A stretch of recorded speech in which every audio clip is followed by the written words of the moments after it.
Élection de Donald Trump, nouvelle décision de la Fed, festival d'impôts nouveaux en France et attaque directe contre votre épargne. L'actualité est gigantesque en ce moment. Et pour pouvoir la décrypter, eh bien, j'ai invité Philippe Béchade. Philippe Béchade, bonjour. Bonjour, merci de ton invitation. Alors, Philippe Béchade, donc vous êtes rédacteur en chef aux publications Agora. Vous êtes chroniqueur sur une chaîne YouTube. Rappelle-moi votre chaîne YouTube. L'Inforruptible. L'Inforruptible. Donc, je vais mettre un lien pour qu'on le voit dans les commentaires. Donc, chroniqueur quotidien à l'Inforruptible. Et ce que je voulais voir avec vous, eh bien, c'était les changements incroyables que l'on va avoir à cause de tout ce qui est arrivé aux US et puis de la déferlante d'impôts nouveaux qu'on a à France. Mais juste avant qu'on aborde ça, je voulais signaler à tout le monde. Donc la vidéo est sponsorisée par les chroniques Agora, par les publications Agora, comme très souvent. Et vous avez un lien dans la description qui vous permet de télécharger gratuitement, mais vraiment gratuitement, le dernier rapport de Philippe Béchade qui vous expliquera comment sauver votre épargne par rapport aux taxes diverses et variées qu'on est en train de nous mettre actuellement en France. Mais voilà, on parlera de ça à la fin. Mais ce que j'aimerais voir avant tout avec vous, Philippe Béchade, c'est ces élections US. Qu'est-ce que ça va changer en fait pour la France, pour l'Europe? D'après vous, qu'est-ce que ça va changer? Alors, on va déjà revenir sur un petit peu le détail du résultat, parce que les choses auraient pu être différentes. Je ne dis pas qu'il fallait suivre aveuglément des médias qui faisaient presque campagne, en tout cas en Europe, presque campagne exclusivement pour Kamala Harris, et avec un bashing permanent de Donald Trump.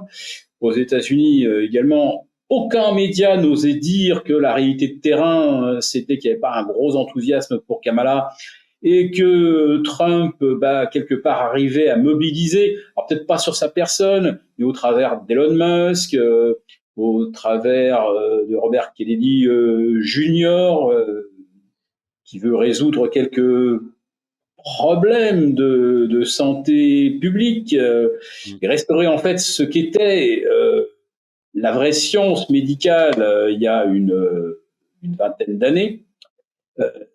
Et le résultat a beaucoup surpris, et bien sûr parce que les médias ne nous préparaient pas à une éventuelle victoire très courte de Donald Trump. En fait, c'est un raz-de-marée et ça change tout. Parce que les démocrates, personne n'imaginait un instant qu'ils pouvaient tout perdre dans ces élections.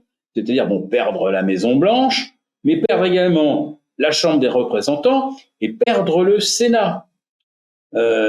C'est une grande surprise que Donald Trump se retrouve, contrairement à 2016, en fait, il a pris ses fonctions en janvier 2017, avec un Congrès qui lui était, on va dire, à moitié hostile. Mais puisque c'était le Sénat, ça a vraiment bloqué pratiquement tout ce qu'il a voulu mettre en œuvre. Là, il va se retrouver avec une vraie carte blanche.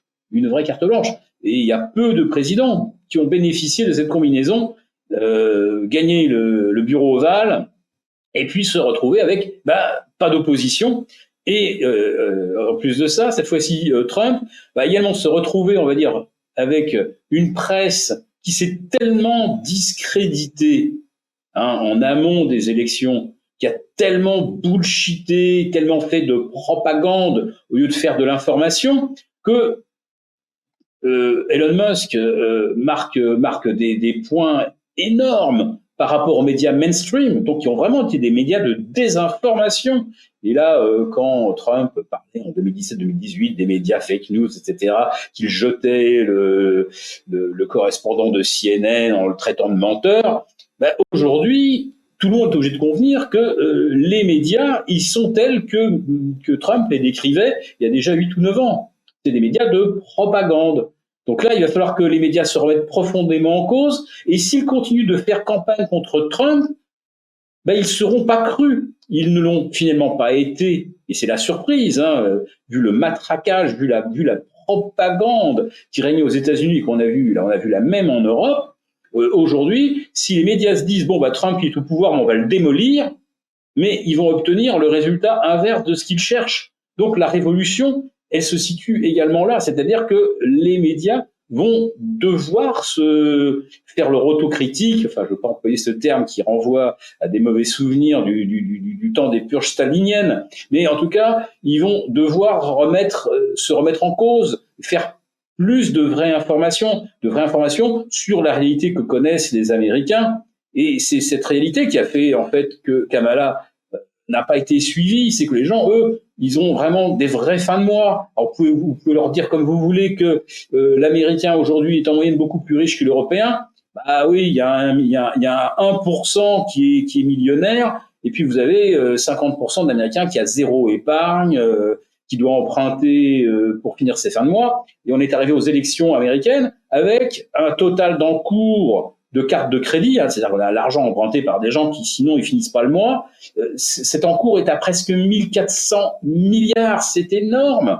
Donc les Américains sont vraiment en difficulté, et ça, la campagne démocrate ne l'a absolument pas vu en disant mais non, nous les Américains on est riches, on est beaux, on a tout pour nous. L'inflation, mais pensez-vous, elle va se résoudre d'elle-même. Quand vous étiez au pouvoir, pourquoi ne l'avez-vous pas fait, etc., etc. Donc la campagne démocrate était une campagne sur les valeurs, sur les idées. Mais le quotidien des Américains, contrairement à ce que suggèrent les records en cascade à Wall Street, comme on a vu le soir même de l'élection de Trump, ça concerne des gens qui étaient déjà très favorisés. Mais les oubliés, c'est ceux-là qui ont voté Trump. Mais ils votent sans illusion, parce qu'ils savent très très bien que de 2017 à 2021, Trump, il a surtout travaillé pour les riches et les ultra-riches, des gens comme lui. Mais au moins, ils ont fait un vote protestataire, et c'est là que l'Amérique va effectivement devoir faire face à des vraies réalités. C'est-à-dire qu'il y a beaucoup d'Américains pauvres, et il y a bien sûr beaucoup d'Américains très riches, mais aujourd'hui, c'est quand même ceux qui ont du mal à boucler les fins de mois, qui votent et qui vont contraindre Trump, les républicains, à tenir compte quand même de leurs vraies difficultés. Et les vraies difficultés, c'est justement l'inflation. Et ce que va faire Trump, ça rentre un petit peu en contradiction avec cet impératif de réduire l'inflation, puisque une guerre des tarifs douaniers, c'est des produits importés plus chers, des pièces détachées importées plus chères, que les constructeurs, que ce soit des automobiles, des machines-outils, tout ce que vous voulez, vont devoir à un moment répercuter sur le consommateur.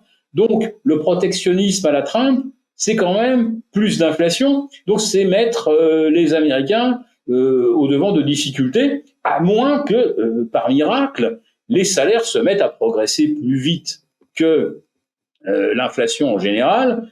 Alors bon, on a deux exemples récents, c'est les dockers qui ont obtenu 50% de hausse de leur salaire sur 5 ans, si ma mémoire est bonne, et les salariés de Boeing qui ont obtenu plus 38% sur les 6 prochaines années. Bon, mais tout le monde n'a pas le levier de l'arrêt de travail chez Boeing ou des ports bloqués.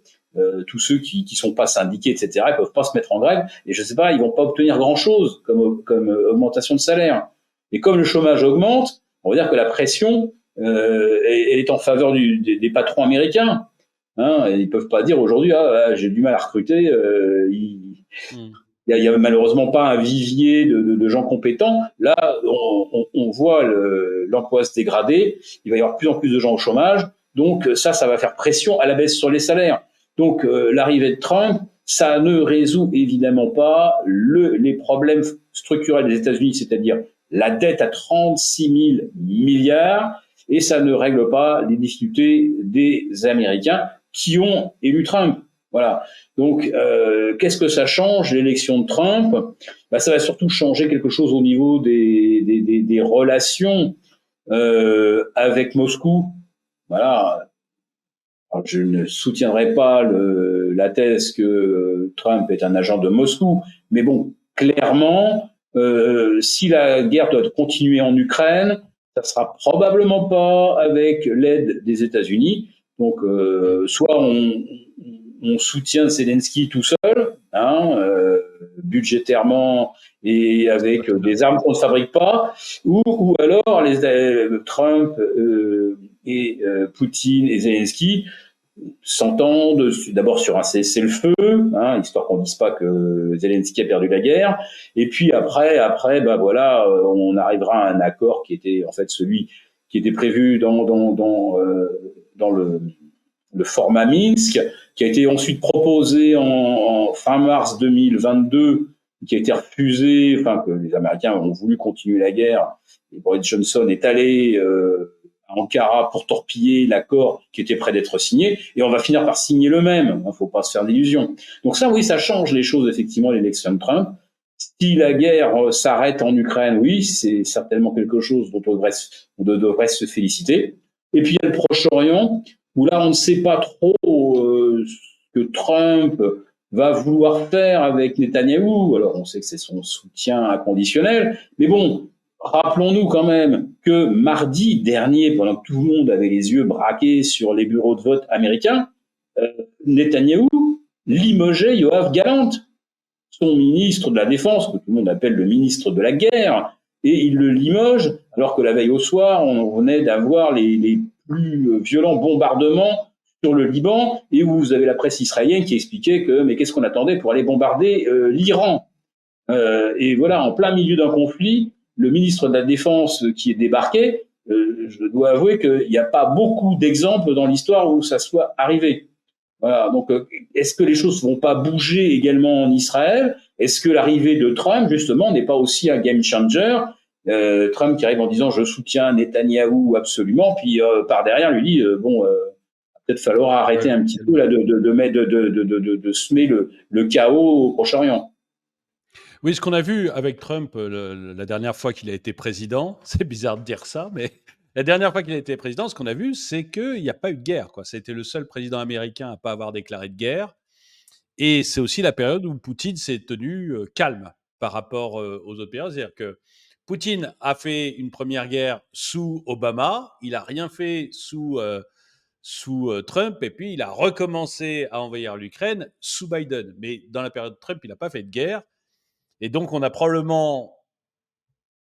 Moi non plus, je ne pense pas que ce soit un agent de Poutine. Je trouve même ça folklorique comme façon de le penser. Mais je pense par contre que c'est quelqu'un qui fait suffisamment peur, Donald Trump, parce qu'on ne sait jamais comment le prendre. C'est quelqu'un qui fait suffisamment peur pour que même des gens comme Poutine se disent « mais je ne suis pas à l'abri que ce mec m'envoie à l'armée ou m'envoie des bombes ». Donc ça calme malgré tout la personne en face. Et donc, je pense aussi que la guerre d'Ukraine va s'arrêter relativement vite, parce qu'il ira taper sur le dos de Zelensky en disant « c'est fini les aides, maintenant je consacre mon argent aux États-Unis et pas à vous ». Et il ira taper sur le dos de Poutine en disant « bon, maintenant on signe un accord et puis on règle le problème une bonne fois pour toutes, quoi ». Je pense que ça s'oriente vers ça.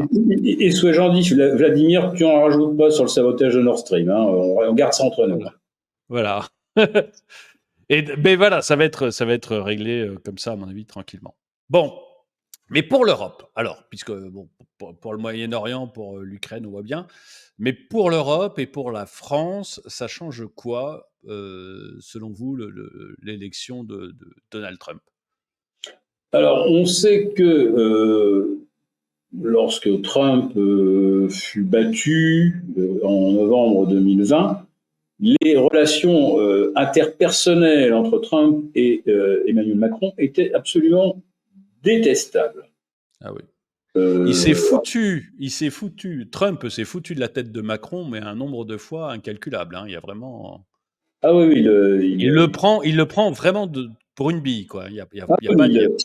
Il le tient dans un mépris. Alors, je dirais pas que ça atteint peut-être la détestation de Justin Trudeau, mais bon, ça fait pas partie des interlocuteurs préférés de Donald Trump, et certainement pas une personne qu'il estime, ni avec lequel il pense qu'il peut travailler ou avoir des relations constructives.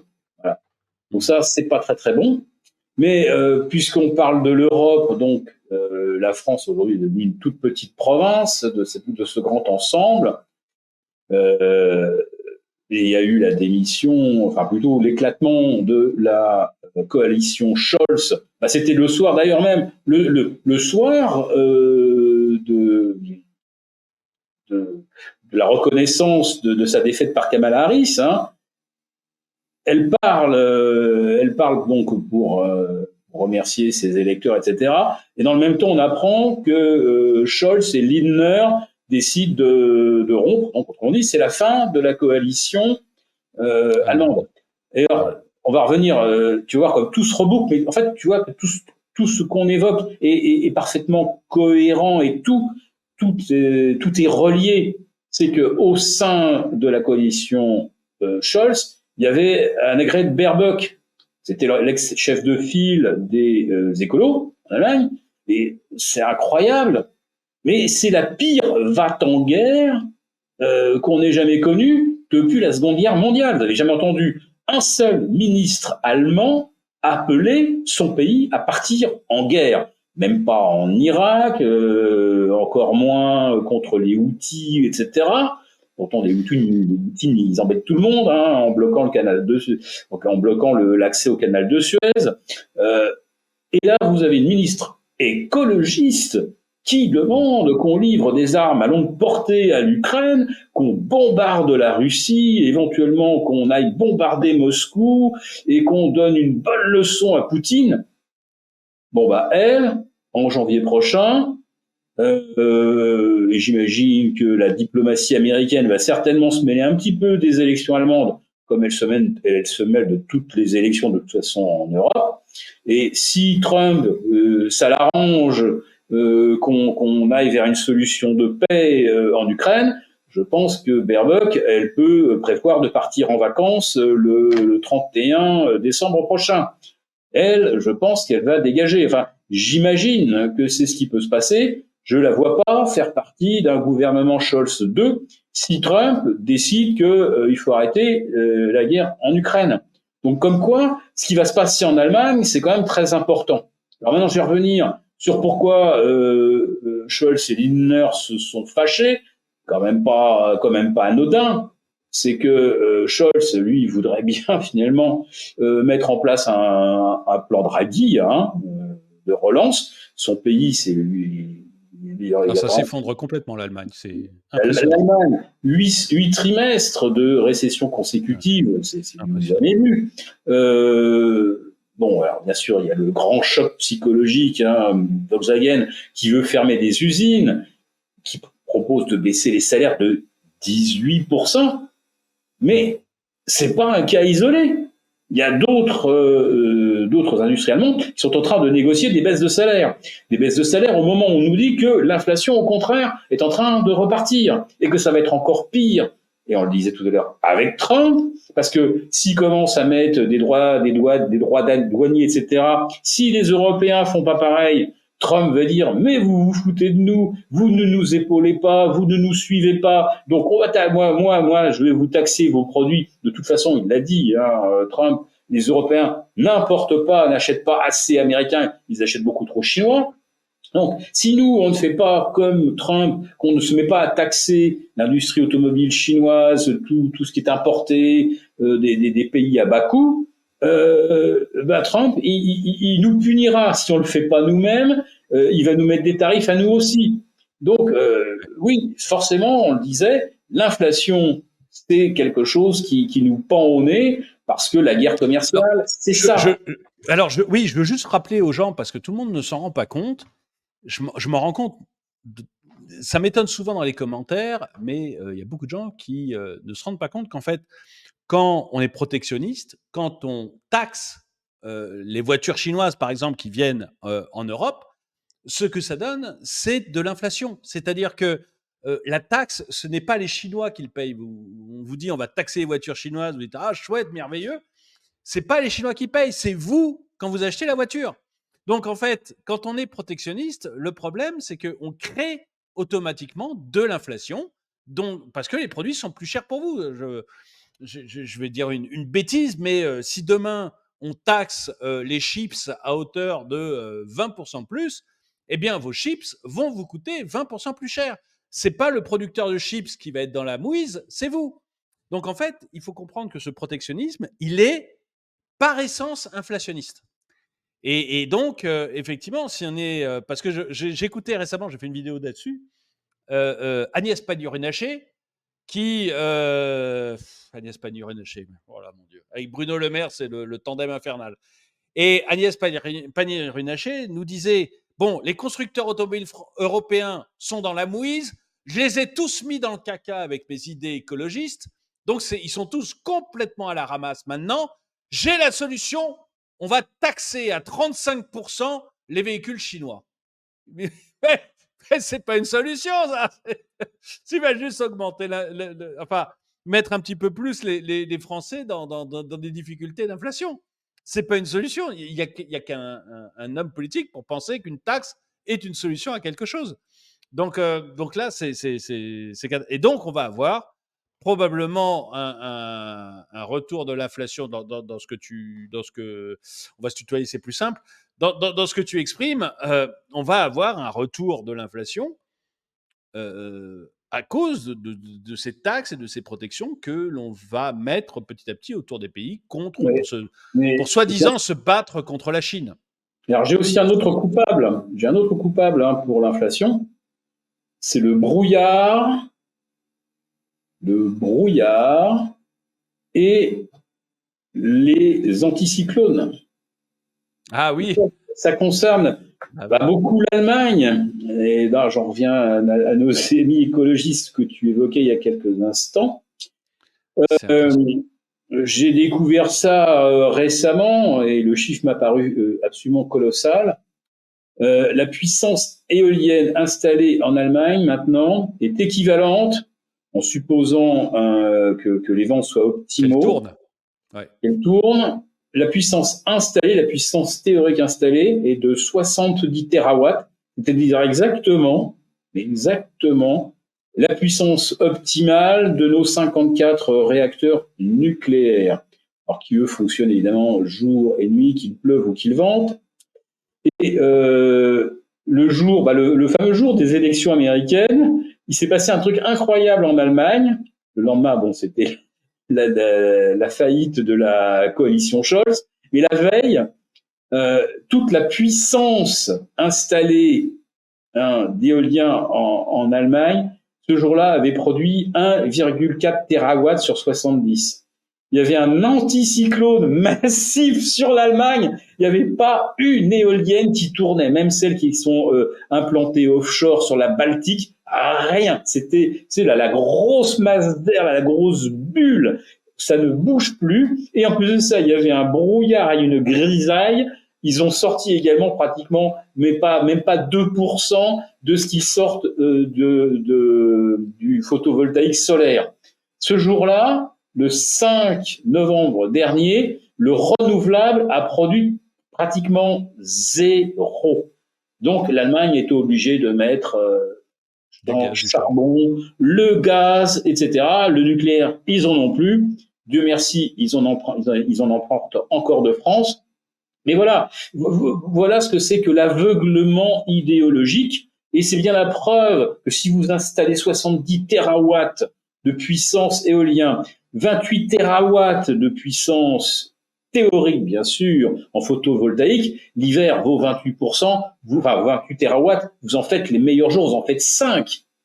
Avec des jours qui durent 7 heures, un jour sur deux, il fait gris, le rendement, il est nul. Donc, en fait, plus on met de renouvelables, plus derrière, il faut mettre de puissance pilotable pour compenser une éventuelle absence. Enfin, c'est un truc de dingue. Comme en plus, on s'est fâché avec notre producteur de gaz, comme on s'est en plus fâché avec notre producteur de gaz, le gaz, on l'achète aux Américains et le gaz américain, il coûte 4 fois plus cher que le gaz russe. Voilà. Et c'est aussi pour ça que c'est inflationniste, c'est que l'électricité en Europe est 2 fois plus chère qu'aux États-Unis et en Chine. À cause de ça, vraiment à cause de ça, l'électricité en Europe est 2 fois plus chère qu'en Chine et aux États-Unis. Donc les gens s'étonnent qu'il y ait des usines Michelin qui ferment, ou on a un Premier ministre qui fait semblant de s'étonner qu'il y a des usines Michelin qui ferment, Mais je peux vous le dire, ça va être l'hécatombe. Parce que si vous êtes 2 fois plus. Ce qui coûte cher dans une usine maintenant, ce n'est pas tellement les salaires, parce que vous avez des machines qui valent 10 millions. Donc le salaire du petit bonhomme qui va actionner le levier de la machine, ça compte pour pas grand-chose. Donc, et quand je dis 10 millions, c'est vraiment les machines pas chères. Donc, dans une usine, ce n'est pas tellement les salaires qui coûtent. Ce qui coûte très cher, c'est l'électricité. Donc, vous allez avoir une hécatombe d'usines. Ce qu'on voit chez Michelin, c'est le début du commencement. Et c'est dû au fait que l'électricité coûte 2 fois plus cher qu'en Chine et qu'aux États-Unis. Et même chose pour le gaz. Je regardais récemment des chiffres.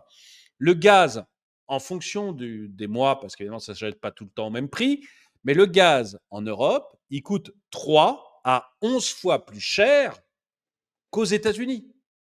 Donc, le gaz industriel. Donc, vous vous rendez compte quand vous achetez votre gaz industriel 3 à 11 fois plus cher qu'aux États-Unis, vous vous rendez compte l'inflation que ça fait.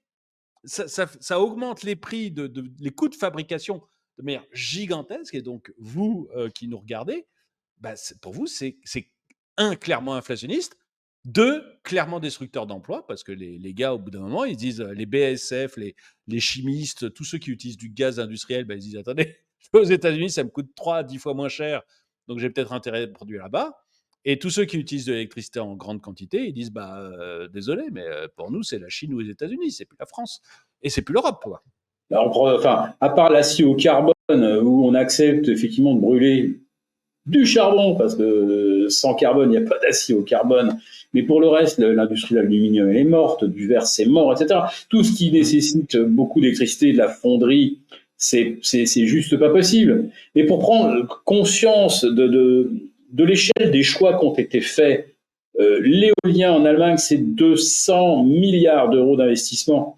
200 milliards d'euros d'investissement, c'était 30, voire 40 centrales nucléaires à 4 réacteurs, avec des petits réacteurs sympas qui produisent ou 950 ou 1200. Enfin, imaginez que l'Allemagne aurait pu se doter de 100 réacteurs nucléaires pour le même prix, qui seraient totalement décarbonés, qui produiraient de l'électricité de jour comme de nuit. Là, on peut effectivement arrêter complètement le charbon, arrêter prix exceptionnel.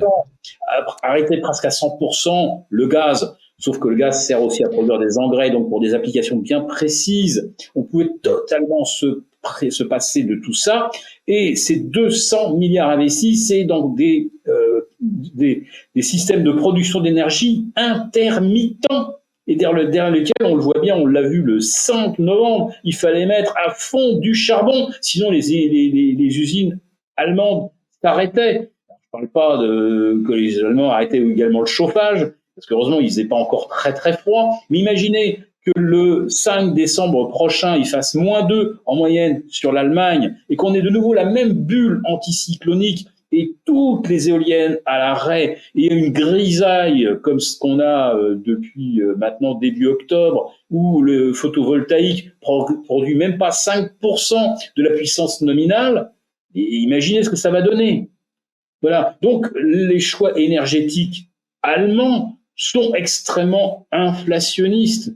Même si on imaginait que Trump devienne quelqu'un de raisonnable et qu'il n'y ait pas de guerre des tarifs, de toute façon, l'Allemagne, elle s'est complètement liée et mis un boulet énergétique au pied. Elle va jamais s'en sortir. Le soleil ne brûlera jamais la nuit et les vents, on ne les commandera jamais pour que les éoliennes de Baltique compensent si les éoliennes du sud, de la région de Fribourg ne fonctionnent pas. Voilà. Donc, il y a rien à faire. C'est des mauvais choix. Et tous ces mauvais choix sont des choix faits, imposés par les écolos. Et aujourd'hui, les écolos allemands, par Baerbock, voudraient qu'en plus de ça, on prolonge la guerre en Ukraine et qu'on l'étende à la Russie. Et on découvre également que ce sont des choix écologistes qui ont conduit à ce que Valence soit noyée. Depuis 2020, 40 retenues d'eau et barrages ont été supprimés, soi-disant, pour restituer aux rivières leur liberté de couler et restaurer la diversité biologique. Bon, Elles ont leur liberté de couler, ça, tous les gens de Valence peuvent le voilà. dire. Donc, Maintenant, la rivière a la liberté de couler, il n'y a pas de voilà, problème. donc on a rendu plus d'espace pour gambader aux petites grenouilles, et ça fait quand même 200 morts en aval. Voilà. Bon, Non, mais quand on voit qu'en plus les écolos, on va finir la parenthèse écolo, mais quand on voit qu'en plus les écolos français se servent de Valence pour vous dire qu'il faut arrêter de conduire des 4x4 à Paris, on est mais dans du délire. Je veux dire, le problème de Valence, c'est pas votre 4x4 à Paris. Je peux vous assurer qu'on peut même arrêter toute la circulation à Paris. Ça changera rien du tout au problème de l'Espagne. Le problème de Valence, c'est que sous Franco, on avait construit des barrages pour réorienter la rivière et les fleuves après pour que ça puisse la fonctionner grande inondation de 57, ouais.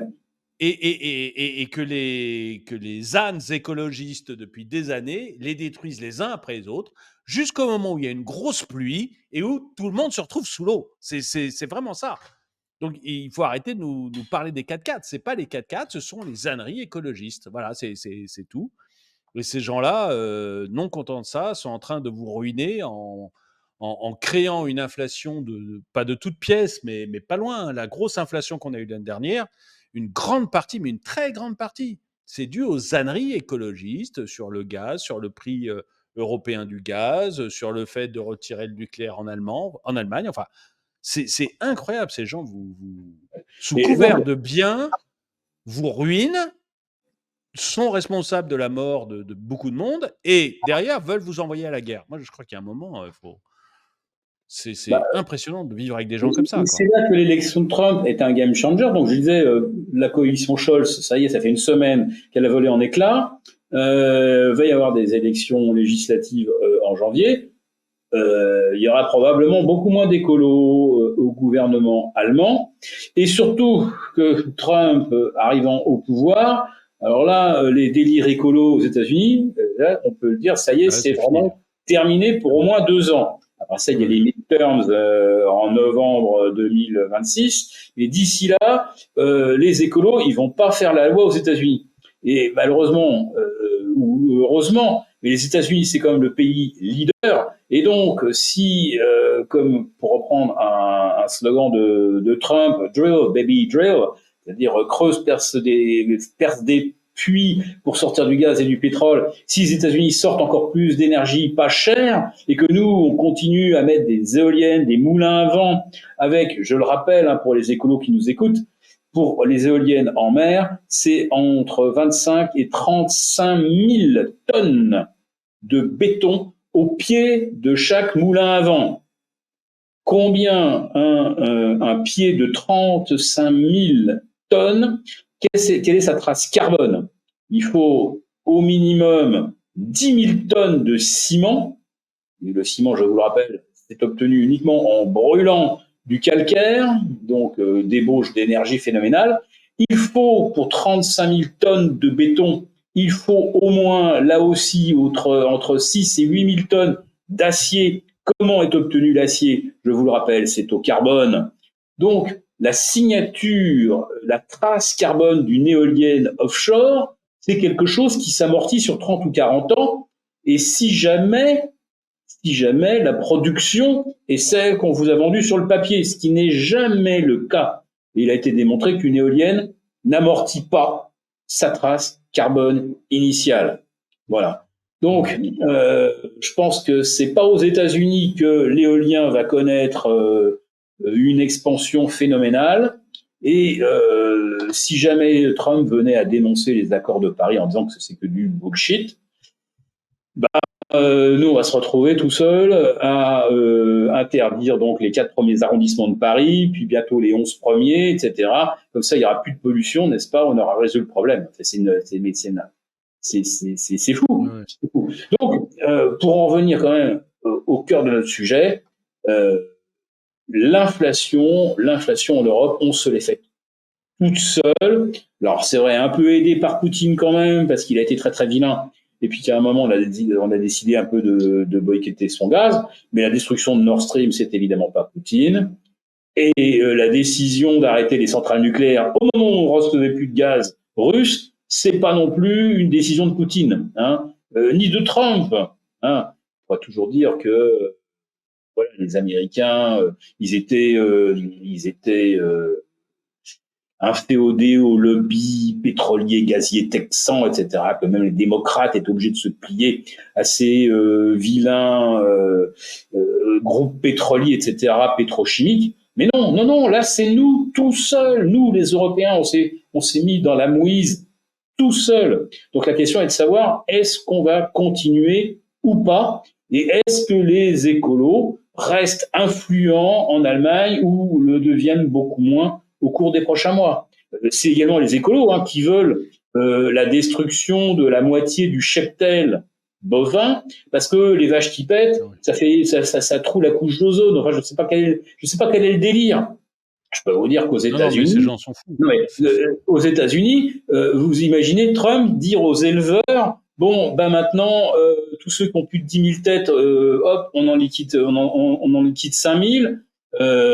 Mais c'est même pas. Enfin, ça paraîtrait tellement fou que c'est même pas envisageable. Il y a que chez nous que ça peut l'être, où il y a des petits fragilos qui viennent débattre en disant oui, oui, ben les vaches qui pètent, ça fait un trou dans la couche d'ozone, ou ça répand trop de méthane. Mais attends, les Australiens, les Néo-Zélandais, mais ils s'en foutent.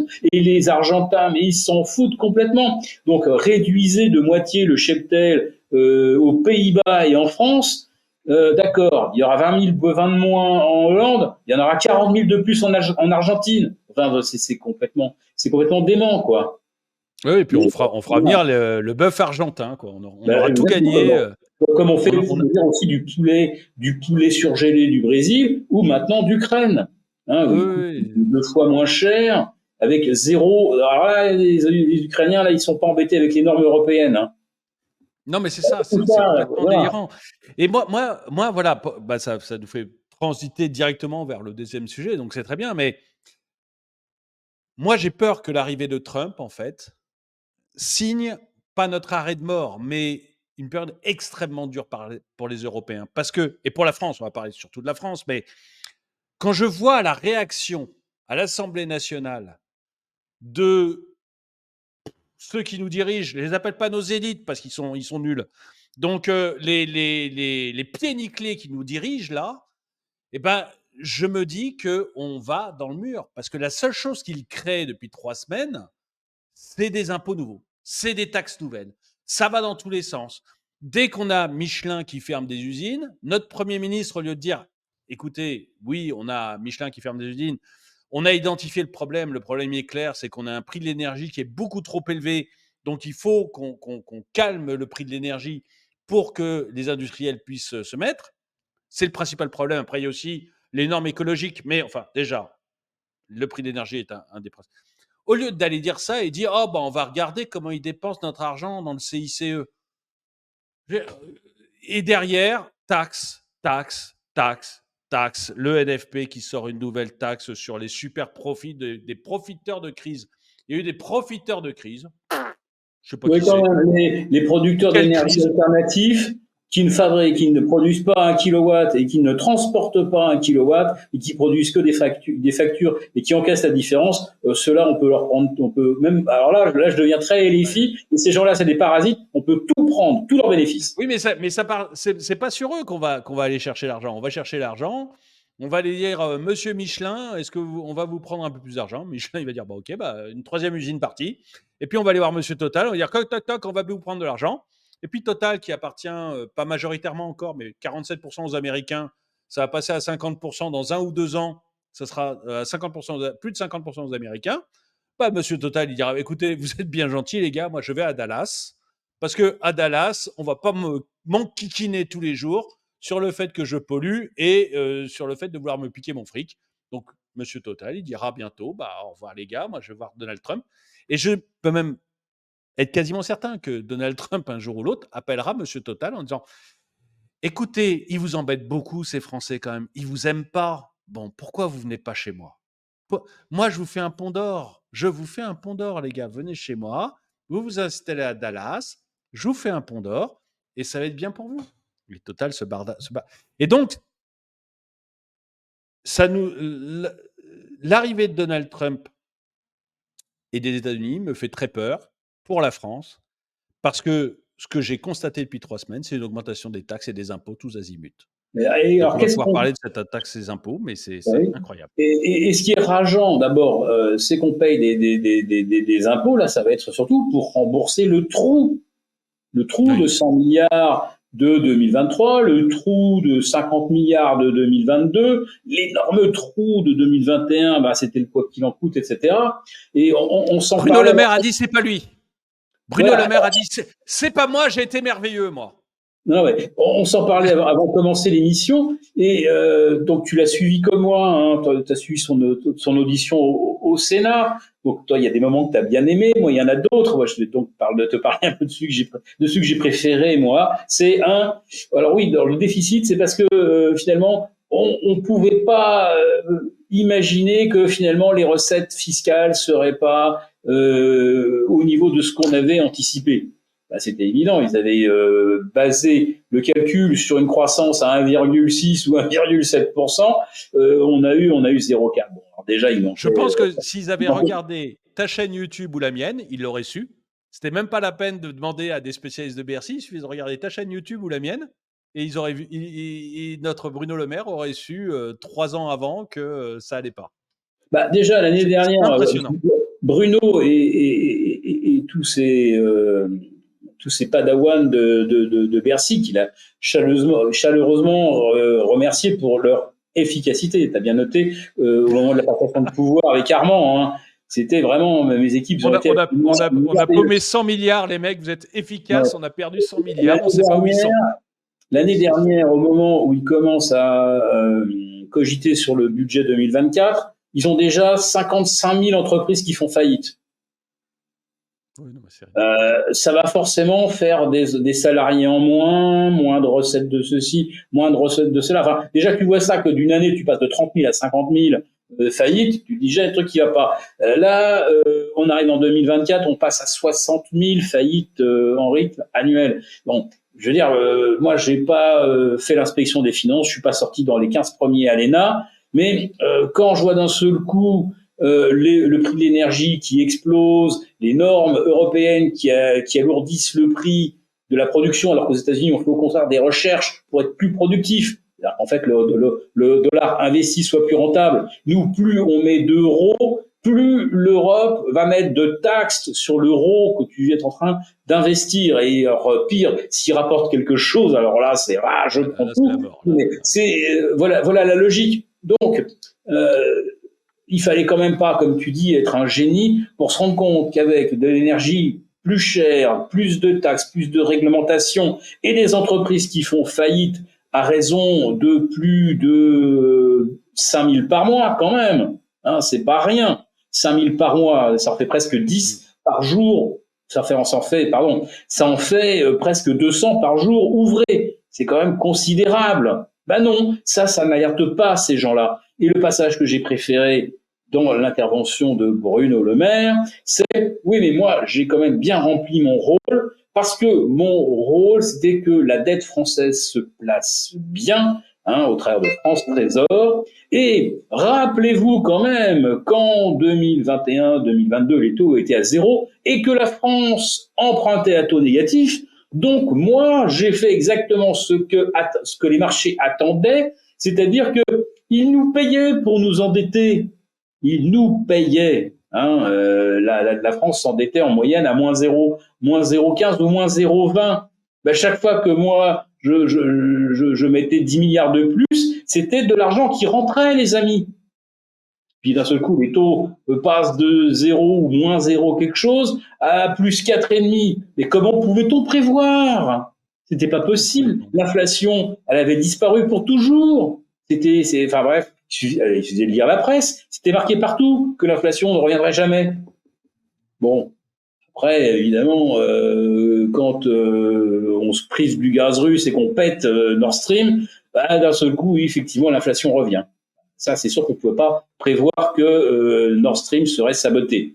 Mais quand même, voilà. Donc la défense de Le Maire, elle se résume quand même à ces deux phrases fortes, c'est celle derrière laquelle lui, il se cache. C'est moi, j'ai jamais eu de problème pour placer la dette française, même si on faisait des déficits. Vous avez vu, ça s'est toujours bien passé. Hein, Et deuxièmement, pendant 2, 3 ans, on payait la France pour qu'elle s'endette. J'ai endetté la France. Non, enfin, c'est la logique élémentaire. Non, mais ils sont incroyables. Ils sont merveilleux. Ils sont merveilleux. C'est fantastique. Mais c'est jamais de leur faute. C'est jamais de leur faute. C'est la faute des Français. Ils ne travaillent pas assez. Ils travaillent pas assez. Je demande aux salariés des 63 000 entreprises qui ont fait faillite si ces paresseux ne devraient pas se remettre au boulot. Merde. Non, mais c'est incroyable. Et donc, on a un concours Lépine de l'impôt là, qui sort toujours pour combler leur gabegie, et on ne voit... on voit rien venir, en fait. On voit rien... Moi, j'ai pas de lueur d'espoir. C'est ça qui est horrible. C'est que actuellement, j'espère que peut-être que tu en as une, mais actuellement, moi, je n'ai pas de lueur d'espoir. C'est-à-dire que je ne vois pas. Je vois que les Américains vont encore plus nous rouler dessus parce que Trump n'en a rien à faire, et il nous roulera dessus parce que c'est pas nous qui avons voté pour lui. Et surtout, lui, il va marcher sur la figure de tous les gens qu'il trouve méprisables. Et je rappelle, Macron est en tête de sa liste. Macron, oui, puis en France, on a un gouvernement qui a rien compris, quoi. C'est la même politique que ces 50 dernières années. On n'en a pas un qui se dit non, mais ça serait bien qu'on change un peu d'idée, quoi, qu'on arrête de taxer et qu'on voit si c'est vraiment, vraiment essentiel qu'on ait un ministère des Sports. Est-ce qu'il faut absolument avoir un musée de l'Élysée en face de l'Élysée? Est-ce que c'est vraiment ce qui était vraiment important qu'on fasse transporter la tenue de plongée d'Anne Hidalgo au musée de l'Olympisme à Genève? Non, mais voilà. Non, mais il y a un moment, et ils pensent pas. Enfin bon, non, ils continuent comme avant. Ça leur pose aucun problème. Donc du coup, je ne vois pas d'où vient l'espoir pour l'année prochaine. J'ai l'impression qu'on va se faire marcher dessus. Mon seul espoir aujourd'hui, pour être clair, c'est le FMI qui vient qui vient taper à notre porte et qui nous dit écoutez les Français, c'est bon.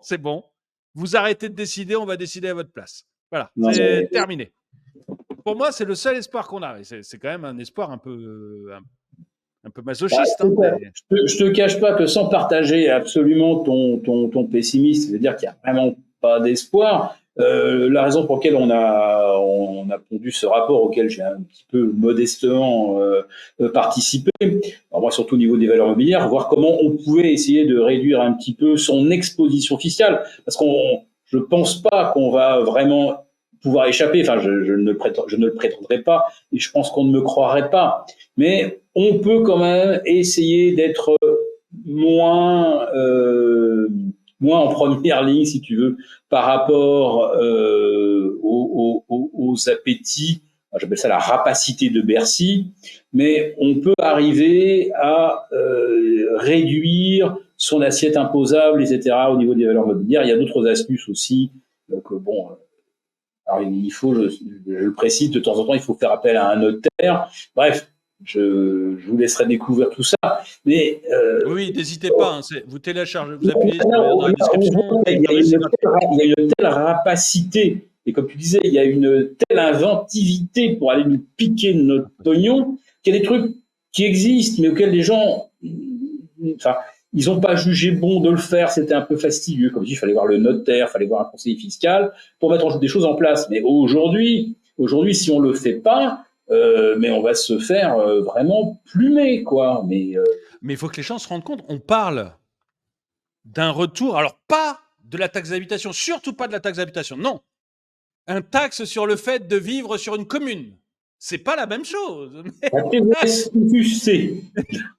Mais alors, ça, c'est pas la taxe d'habitation, c'est le fait d'habiter sur une commune. Ça n'a rien à voir. Catherine Vautrin. Voilà, merci Catherine. On est en train d'y réfléchir. On parle quand même de doubler ce qu'on appelle les frais de notaire. Vous savez, quand vous achetez une maison, vous avez actuellement des frais de notaire. C'est pas le notaire qui les touche, hein. C'est le notaire qui vous les prend. C'est le département et la mairie qui les touchent. Enfin, ils prennent plus de 5% sur les 7. Hein. Ils prennent 5% sur les 7. Il reste 2 pour le notaire. Voilà, ils prennent 4,7. Actuellement, c'est 4,7. Donc le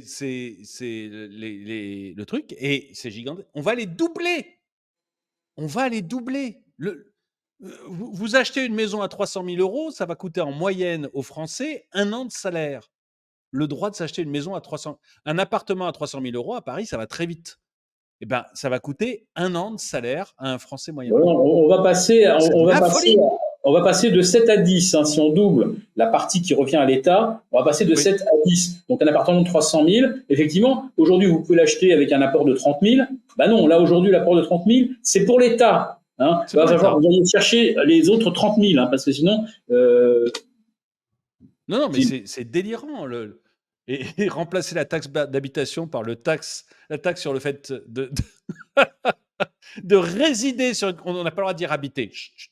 Donc, c'est une taxe sur le fait de résider dans une commune. C'est pas la taxe d'habitation, rien à voir. Rassurez-vous, ça n'a rien à voir. Et entre-temps, ils ont augmenté de manière folle la taxe foncière, mais ils ne parlent pas de la baisser. Hein. Non, ça, elle ne bougera pas. Voilà. Alors, continuons, voilà, épuisons un peu le sujet de l'immobilier. On parle également peut-être de supprimer l'exonération des plus-values sur la résidence principale. Oui. Ça, c'est pas encore fait, mais ça nous pend au nez. Donc là, je vous dis bonjour le démembrement de propriété. Il faut commencer à y penser. Et c'est déjà fait pour les Airbnb, etc.